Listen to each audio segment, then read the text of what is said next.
प्रिय बंधुओं, जय भीम, जय भारत, नमो बुद्धाय। मैं निखिल सबलानिया नई दिल्ली से आपके लिए अपना एक लेख पढ़ रहा हूँ।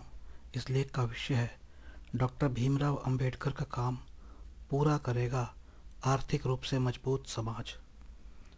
डॉक्टर भीमराव अंबेडकर का वह काम है बराबरी वाले समाज की स्थापना करना। सुनिए पूरा लेख और जानिए कि कैसे इस काम को पूरा करेगा आर्थिक रूप से मजबूत समाज।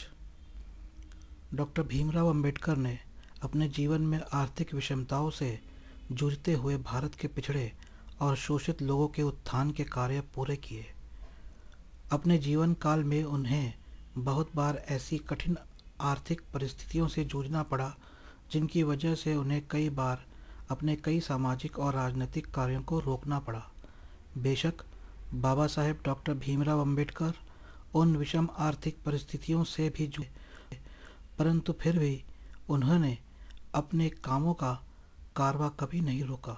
वह विषम आर्थिक परिस्थितियों में भी अपने कारवां को बढ़ाते रहे और पिछड़े और शोषित समाज के अधिकारों, सम्मान और सुरक्षा के लिए निरंतर प्रयत्नरत रहे और अपने प्रयत्नों में सफल भी रहे।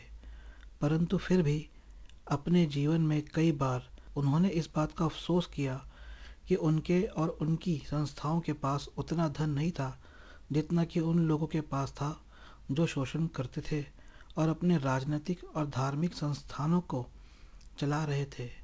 धन की कमी को बाबा साहेब अक्सर कहा करते थे और अपने जीवन के अंतिम दिनों में भी उनकी यह चिंता थी। अपने जीवन के अंतिम कुछ दिनों में भी बाबा साहेब को इस बात की चिंता थी कि उनकी संस्थानों के पास धन की कमी है। बीमारी की हालत में भी वह चंद हजार रुपयों को अपनी पार्टी के बैंक खाते में जमा करवाना चाहते थे, जिससे कि उनके बाद भी पार्टी का काम चलता रहे। लोगों से मिले धन को उन्होंने कभी अपना नहीं समझा और न ही वह कभी गलत तरीके से कमाए धन पर अपनी नज़र रखते थे। वह एक सच्चे ईमानदार व्यक्ति थे और अपने गरीब लोगों के धन को बहुमूल्य मानते थे। परंतु उस समय उनके अनुयायियों के पास धन अधिक मात्रा में नहीं था और उनके बाद ना ही तो उनके अनुयायी धन के सही स्रोत ही पैदा कर पाए और न ही धन को संचय कर पाए, जिसकी वजह से उनके जाने के बाद आज भी उनके कार्य रुके पड़े हैं और धन की वह व्यवस्था नहीं बन पाई है जिससे कि उनके कार्यों को आगे बढ़ाकर पूरा किया जा सके। डॉक्टर अंबेडकर के कार्यों को पूरा करने के लिए एक ऐसे सामाजिक ढांचे को खड़ा करने की ज़रूरत है जो बराबरी और न्याय में विश्वास रखता हो। एक ऐसा सामाजिक ढांचा जहां लोग चरित्रवान हों, जहां ईमानदारी, सच्चाई और मानवता व्याप्त हो। एक ऐसा सामाजिक ढांचा जो जाति पाति न मानता हो और आर्थिक रूप से कमज़ोरों को उठाने के निरंतर प्रयत्न करने वाला हो।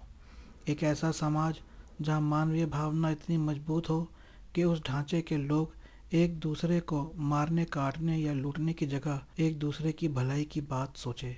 डॉक्टर भीमराव अंबेडकर के उस सामाजिक ढांचे को खड़ा करने के कार्यों को आगे बढ़ाना अपने आप में एक विशाल कार्य है। उस विशाल कार्य में आते हैं अनगिनत कार्य: सामाजिक शिक्षा, राजनैतिक शिक्षा, बौद्ध धर्म की शिक्षा, मानवता की शिक्षा और शिक्षा के साथ साथ राजनैतिक, सामाजिक और धर्म के संस्थाओं को खड़ा करना। जो पहले से ही खड़े हैं उन्हें विकसित करना और भविष्य के लिए उनको सुरक्षित करना। यह सारे काम करने के लिए भावना, दृढ़ संकल्प, मेहनत और शिक्षा के साथ जो बहुत महत्वपूर्ण पर्याय की आवश्यकता है वह है धन। और धन को उपलब्ध करा सकते हैं ऐसे धनी लोग जो डॉक्टर अंबेडकर के कार्यों को पूरा करने के लिए दृढ़ संकल्प हों। और वह धनी लोग उसी सामाजिक ढांचे से ही आ सकते हैं जिस ढांचे के लिए डॉक्टर अंबेडकर काम कर रहे थे।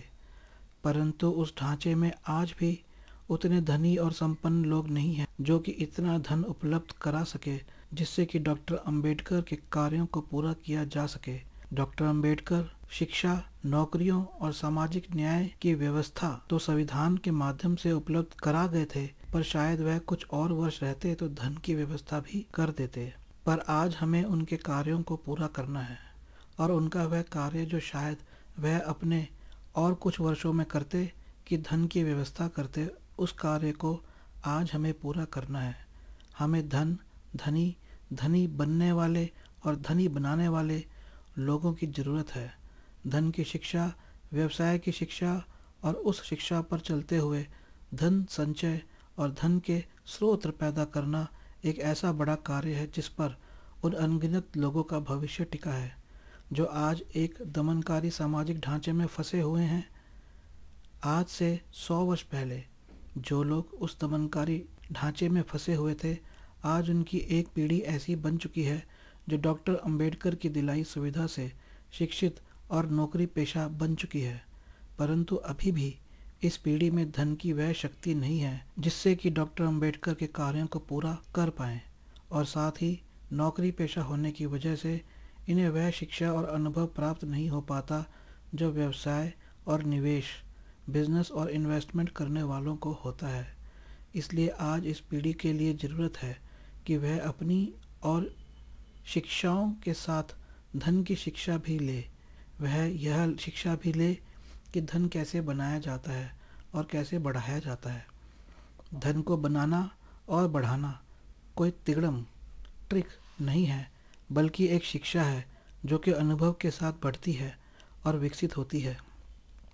जीवन में हर सफल काम को करने के लिए उस काम की शिक्षा की आवश्यकता होती है, और इसलिए धन को बनाने और बढ़ाने के लिए भी इसकी शिक्षा की आवश्यकता है।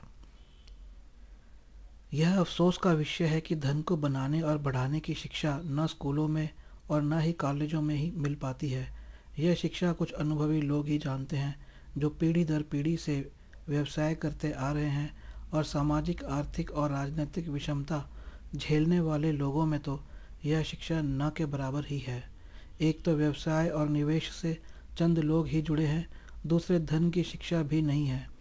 इन सब के मिश्रण से एक ऐसा अज्ञान सामाजिक ढांचा खड़ा हो जाता है जहाँ निर्भरता और असहायता लोगों की जनसंख्या के साथ और अधिक बढ़ जाती है।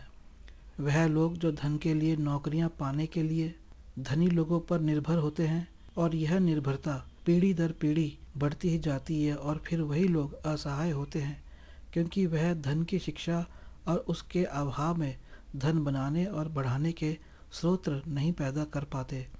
तो कल तक जो लोग डॉक्टर अंबेडकर की दिलाई सुविधाओं के अभाव में अपने उत्थान के कार्यों को करने में असमर्थ थे, वही उनकी नई पीढ़ी जो आज थोड़े सम्मानजनक और अधिकारपूर्ण जिंदगियों को जी रही है, वह भी धन के अभाव में अपने पूर्वजों की तरह निर्भर और असहाय ही है, और वह कार्य जो उनके पूर्वजों ने शुरू किए थे उन्हें आगे बढ़ाने में असक्षम है।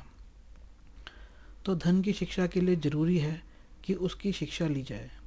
उस शिक्षा को लेने के लिए ज़रूरी है कि उस शिक्षा से जुड़े शिक्षाविदों से ज्ञान प्राप्त किया जाए, और साथ ही वह कार्य किए जाएं जिससे कि धन को बनाना और बढ़ाना सीख सके।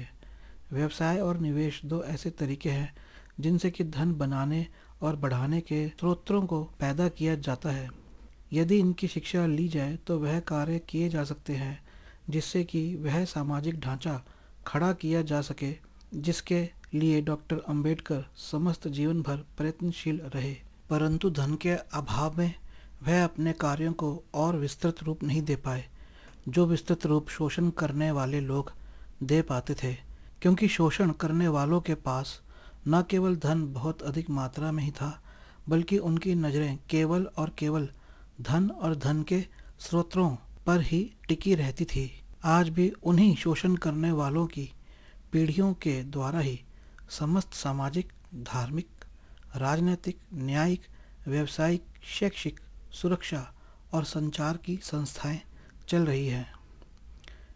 इन सब व्यवस्थाओं पर अपना वर्चस्व कायम कर गैर बराबरी वाले ढांचे को ज्यों का त्यों रखा जाता है, और यदि उस ढांचे को गिराने की कोशिश की जाती है तो उस चुनौती को भी चपलता और चालाकी से समाप्त कर दिया जाता है। इसलिए ज़रूरत है उस पर्याय को पाने की जिससे कि डॉक्टर अंबेडकर के बराबरी वाले कार्यों को मजबूत और विस्तृत किया जाए, और उसके लिए जरूरी है कि धन, धनी और धन के स्रोत बनाने वाली शिक्षा का अध्ययन और प्रचार किया जाए। यदि आप भी धन की शिक्षा लेना चाहते हैं तो आप हमारी 7 पुस्तकों का सेट जरूर पढ़ें। मेरा यह लेख सुनकर यह न समझें कि यह कोई व्यवसाय का प्रचार है। यह प्रचार है शिक्षा का, उस शिक्षा का जिसकी सबसे ज़्यादा ज़रूरत गरीब, शोषित व कमज़ोर लोगों को होती है। जीवन में सबसे बहुमूल्य है समय, इसलिए यदि आप यह पुस्तकें खरीद भी लें, परंतु यदि आप इन्हें पढ़ने और इनकी सीख पर अमल करने में अपना समय नहीं लगाते तो आपकी सबसे बड़ी हानि होती है, क्योंकि आप धन लगाकर भी समय नहीं दे पाए और यह शिक्षा पाने का अवसर जीवन में खो दिया। इसलिए ज़रूरी है कि आप अपने समय का सदुपयोग करें और इस शिक्षा को ग्रहण करने में अपना समय लगाएं। हो सकता हो कि आप में वह गुण उत्पन्न हो जाएं जिनसे कि आप धन को बनाना और बढ़ाना सीख सकें और फिर डॉक्टर भीमराव अंबेडकर जी के कार्यों को और विकसित और विस्तृत कर पाए। तो मित्रों, यदि आप भी व्यवसाय और निवेश की शिक्षा के माध्यम से धन की शिक्षा को ग्रहण करना चाहते हैं तो मुझसे हमारी 7 पुस्तकों का सेट, जो कि हिंदी में है, खरीद सकते हैं। 2000 रुपये का यह सेट है। आप मुझसे बात कर सकते हैं इस विषय के ऊपर। मेरा फ़ोन नंबर है 852-7533-051, 852-7533-051, 852-7533-051, और मेरा लैंडलाइन नंबर है 011-2374-4243, 011-2374-4243। मैं आपका मित्र निखिल सबलानिया यहीं इस लेख को समाप्त करता हूँ। जय भीम, जय भारत, नमो बुद्धाय।